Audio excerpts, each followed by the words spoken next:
এটা সম্পূর্ণ বেআইনি কাজ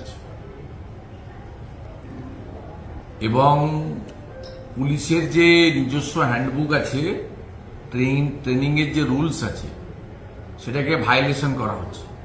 আপনাদের মনে আছে আরজিকর ইনসিডেন্টের পরে 14ই আগস্ট যে রাত্রিবেলা পুলিশের আপনার নিষ্ক্রিয়তার জন্য যে ঘটনা ঘটেছিল,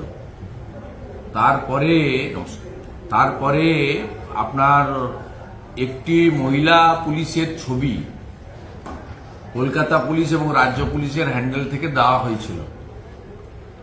সেই মহিলা পুলিশ তার ট্রেনিং সমাপ্ত না হওয়ার পরেও তাকে কিন্তু ওই দিন মিডনাইটে 14 আগস্ট আপনার ডিউটিতে আরজি করে পাঠানো হয়েছে।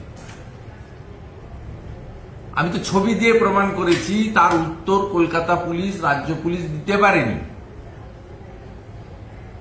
এবং ওই মাননীয় মহিলা পুলিশের হাতে একটি জখম হয়েছিল। জখমটা তৃণমূলের গুন্ডারাই করেছিল, যারা আরজিকর এমার্জেন্সি ভাঙতে এসেছিল, সেমিনার রুমকে ভাঙতে এসেছিল, তারাই মেরেছিল, কোনো জুনিয়র ডাক্তাররা বা অন্য কেউ করেনি। সেদিনই আমি এটা সামনে এনেছিলাম, তাতে সেটা তো প্রমাণ হয়ে গেছিল। এবারে তার বৈধতাটা সরকার করে দিল যে ট্রেনিংও করবে, ডিউটিও করবে। এবং হসপিটালে সিভিক ভলেন্টিয়ার্স যে নিয়োগের এজেন্সির মাধ্যমে বিষয়টা, সেটা তো আমার নতুন করে অভিযোগ করার কিছু দরকার নেই। আপনি সুপ্রিম কোর্টে অনারেবল চিফ জাস্টিসের লাইভ ভিউ দেখেছেন লাস্ট হিয়ারিং এর দিন। সেখানে কথা উঠেছে, এই সঞ্জয় রায়ও তো সিভিক ভলেন্টিয়ার, সেখানে কথা উঠেছে এবং মাননীয় কপিল সিব্বাল, যিনি রাজ্য সরকারের লয়ার, তাকে বলতে হয়েছে রাত্রি সাথী স্কিমকে আমরা প্রত্যাহার করে নিচ্ছি। এবং এই প্রতিবাদটা তো আগে আমি অ্যাসেম্বলিতে করেছিলাম, যেদিনকে ফাঁসির বিধান দিয়ে আইন আনা হলো। সেদিন মাননীয় মুখ্যমন্ত্রীকে তার বক্তব্যের সময় তিনি যখন বলছিলেন যে মহিলাদের রাত্রে কম ডিউটির জন্য রাত্রি সাথী আনা হয়েছে, প্রতিবাদটা তো আমাদের বেঞ্চ থেকেই উঠেছিল। আমরাই বলেছিলাম যে সমানাধিকার রাত্রি, সেটা পরে প্রত্যাহার হয়েছে। এক্ষেত্রে 15 তারিখে আমার 15 বা 16 এক্স হ্যান্ডেল দেখে নেবেন, ট্রেনিং এ থাকা মহিলা পুলিশকে ব্যবহার করেছে পশ্চিমবঙ্গ পুলিশ। তার বৈধতাটা সরকারি নোটিফিকেশন করে আনার ব্যবস্থা করা হয়েছে যে ট্রেনিরা ডিউটিও করবে, ট্রেনিংও করবে।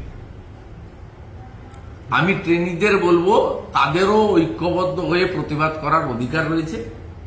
প্রতিবাদ করা এবং এটা রিফিউজ করা। মুখ্যমন্ত্রী বলছেন যে বর্ধমান থেকে তিনি ফেরার সময় দেখেছেন রাস্তার দুপাশে শিল্পই শিল্প, টোটালটাই শিল্প হয়ে গিয়েছে, কোনো জমি ফাঁকা নেই। না, এটা মুখ্যমন্ত্রী শুধু নয়, মুখ্যমন্ত্রীর যারা অনুগামী তারা অনেক আগেই বলেছেন। হুগলির যিনি তৃণমূলের প্রার্থী ছিলেন, তিনি যখন ভোটে প্রার্থীপদ পেয়েছিলেন, পরে এমপি হয়েছেন, তিনি শুধু কুইন্টাল কুইন্টাল জল এবারে বলেছেন তা নয়। তিনি এর আগে বলেছেন আমি গোটা ধোঁয়া দেখতে দেখতে এসেছি, সেটা পাউরুটি। তখন মাননীয় মুখ্যমন্ত্রীকেও সেটা স্বীকৃতি দিতে হবে, তাই তিনি বলছেন। মিথ্যার উপরে দাঁড়িয়ে আছে। পশ্চিমবঙ্গ সর্বদিক থেকে শেষ হয়ে গেছে। মুসলিম ভোট আর পুলিশ, এই দুটো করে এই রাজ্যতে ক্ষমতায় আছে। সাধারণ মানুষের সমর্থন নেই, ভোট হয় না, মানুষ ভোট দিতে পারে না, গণতান্ত্রিক অধিকার নেই। আর মুখ্যমন্ত্রী যে কত, যে 10 লক্ষ টাকা তো দেওয়া যেতেই পারে, পরবর্তীকালে যখন তিনি বললেন যে আমি টাকার কথা উল্লেখ করিনি, সেদিনই বাংলার মানুষ প্রতিক্রিয়া দিয়েছে সোশ্যাল মিডিয়াতে, ইউটিউবে, মেনস্ট্রিম মিডিয়াতে এবং জনে জনে, যে এত বড় মুখ্যমন্ত্রী, মিথ্যাবাদী মুখ্যমন্ত্রী, জনপ্রতিনিধি স্বাধীনতার পরে আমাদের দেশে আর আসেনি। দেবেন না বলে, কিন্তু তারা যেটা বলছেন যে তারা নিজেরা কিন্তু দেখুন, উৎসাহ আমি যোগ দেবেন আমার না। এই ডাক্তার ভাই বোনদের নিয়ে বেশি কথা বলি না। আমি প্রথম থেকে বলেছি বিজেপিরও মরাল সাপোর্ট আছে, আমারও মরাল সাপোর্ট আছে ওদের প্রতি, এবং ওরা ভালো লড়াই দিয়েছেন, লড়াই করছেন। ওরা কোথায় থামবেন, কোথায় যাবেন, কমপ্লিটলি ওদের নিজস্ব ব্যাপার।